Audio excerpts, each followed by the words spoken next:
Seguindo aqui no nosso script de inicialização, depois de explicada a função toda createChar, vocês podem ver que eu estou atribuindo o valor dela para uma variável aqui em Python. Por que isso? Na primeira demonstração que eu fiz da Engine, eu disse que a variável, o ID do meu personagem jogável, ele teria que ser obrigatoriamente igual a zero. Isso foi mudado e agora, por exemplo, eu posso criar um personagem jogável simplesmente passando como parâmetro a minha configuração de controles correspondente. Isso é bom, que te dá mais flexibilidade. Você pode criar mais de um personagem jogável e também pode reaproveitar personagens. Por exemplo, eu posso fazer um personagem ser um NPC, um personagem não jogável, ou jogável simplesmente passando uma configuração de controles. Por isso que ela é separada, como eu mostrei para vocês. E, por exemplo, se eu quero fazer um jogo de luta em que para os dois personagens, para os dois jogadores, os mesmos personagens estão disponíveis, eu simplesmente atribuo para cada um, quando eu escolher, eu atribuo para cada personagem a configuração de controle correspondente para o jogador 1 ou para o jogador 2, por exemplo. E além disso, então essa função aqui, ela vai retornar o meu ID do personagem criado para eu guardar aqui para usar futuramente.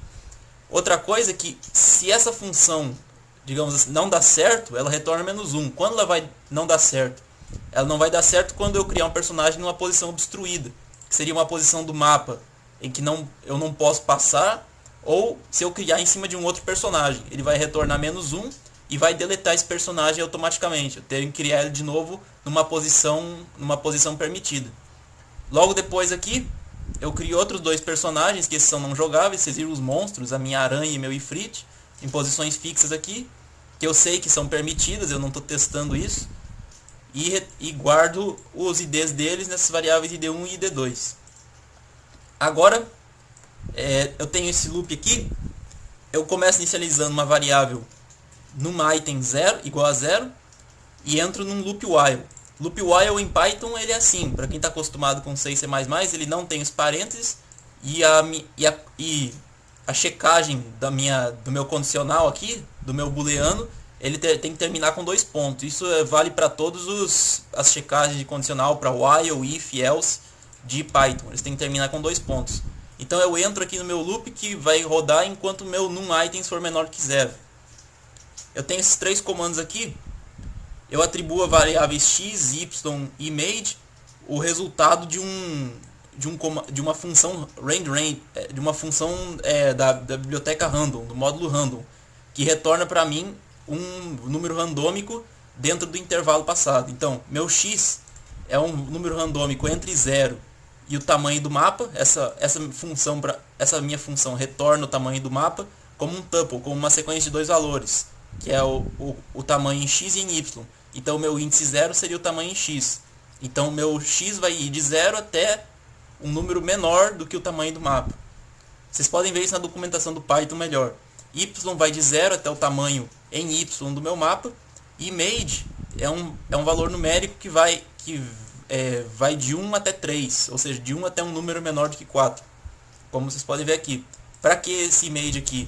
Agora eu vou criar vários itens, usar a função createItem. Ela é parecida com a createChar. Ela tem 2 argumentos obrigatórios, seria um tuple com a posição e mais uma string que seria o arquivo de imagem que eu vou usar para o meu item. E além disso tem o argumento opcional da escala. Aqui ele retorna -1 da mesma forma que o createChar se meu item estiver obstruído. Nesse caso, como eu estou gerando uma posição randômica, eu estou checando para ver se esse valor é maior que 0, ou seja, não é -1. Porque em qualquer outro caso ele retornaria um ID maior do que 0. Ou melhor, maior ou igual a 0. Então, se no caso, eu estou criando meu item na posição XY randômica, usando a imagem que está na minha pasta de imagens. Na minha pasta de itens aqui, eu tenho imagens nomeadas food de 1 até 6. Eu estou usando as 3 primeiras. Então aqui, para concatenar strings em Python, é como se fosse uma classe string em C++. Eu posso usar o operador mais. E aqui made, que seria um valor numérico, eu estou transformando ele em string para concatenar com essa função str. Então aqui eu estou criando meu item numa posição randômica XY com a imagem food.png de 1 até 3, com a escala 0.25, ou seja, vai ter 1/4 do tamanho original, conferindo se ela é maior que 0. Se for maior que 0, não esqueça os 2 pontos, eu tive muitos problemas com isso, eu incremento meu número de itens criados por 1. Uma coisa que talvez muita gente fique tentada a fazer, só que não está disponível em Python, é o operador mais, para incrementar de 1 a sua variável numérica. Não existe em Python, você tem que usar o mais igual 1, ou fazer que num items é igual a ele mesmo mais 1. Então aqui eu vou rodar várias vezes até conseguir preencher meu mapa com 10 itens.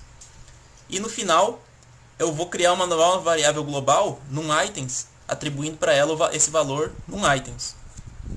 Esses valores num items criado aqui e meu valor GameTime criado aqui em cima, eles vão ser usados aqui na minha definição da minha tela, na minha game.txt, em duas number boxes. Você vê que essa number box está associada a game points, na verdade, não GameTime, e essa number box está associada